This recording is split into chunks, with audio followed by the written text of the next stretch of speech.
Knob and tube wiring is an old system that gets its name because the wires are run on porcelain knobs and they're routed through porcelain tubes. The tubes protect the conductors in locations where they're run through structural members.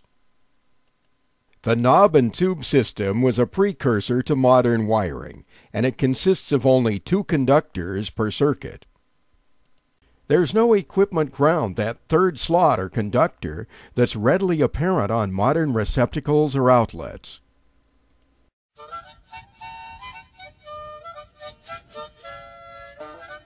Depending on the age of the house, of course, a knob and tube wiring system could date back to the turn of the 20th century.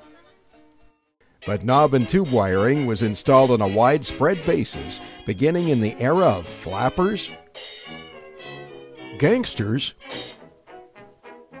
and the Prohibition years, the Roaring '20s.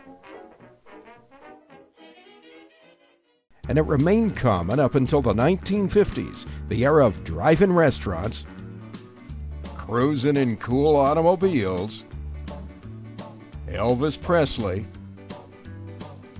and drive-in movie theaters.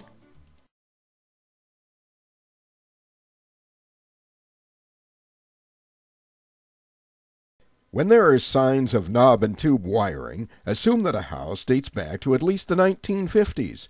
And if it was built prior to 1920, then that knob and tube wiring could have been a major upgrade. An upgrade from what, you might ask? Well, at the turn of the 20th century, around the world, gas lights provided illumination at city streets and inside homes. Gas lighting lasted almost 100 years, from 1816 until 1910, but the dawning of the age of electricity was on the horizon. Back in 1879, Thomas Edison had invented the electric light bulb. Edison's light bulb made gas lighting obsolete by 1910, and by 1920, as electric lighting became commonplace, knob and tube wiring was being installed in homes across America.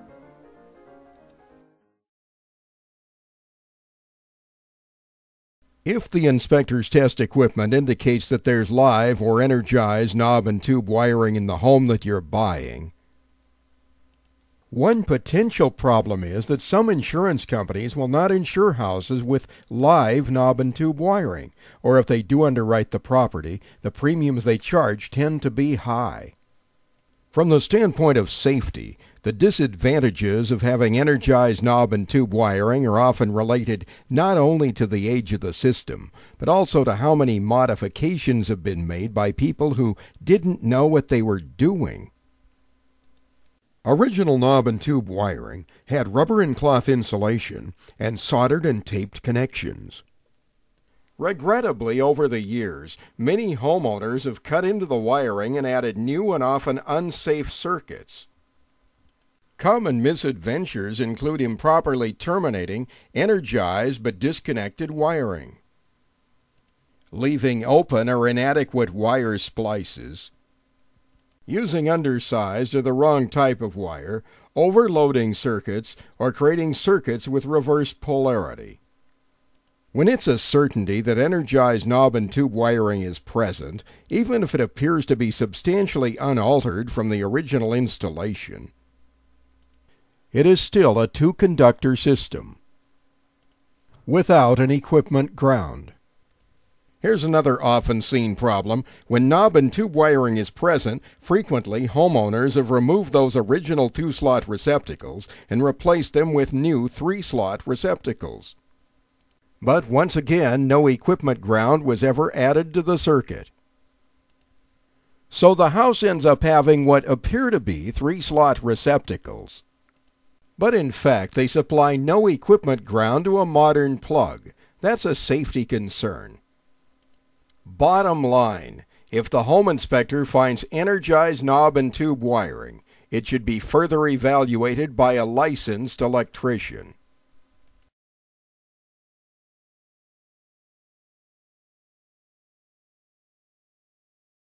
Even if the inspector finds that some of the knob and tube wiring has been removed, it's possible that live circuits are still present in hard-to-access areas.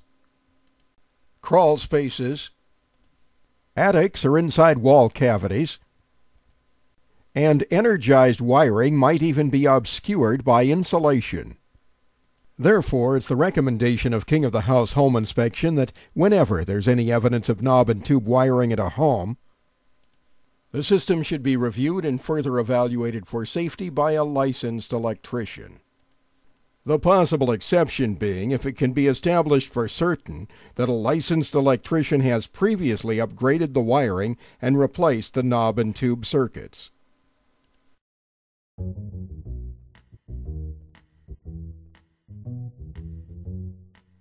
This is Stephen L. Smith of King of the House Home Inspection in Bellingham, Washington. I'm a licensed home inspector and a licensed structural pest inspector.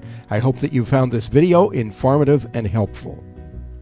King of the House serves the northwest corner of Washington State, focusing on Whatcom, Skagit, and Island counties.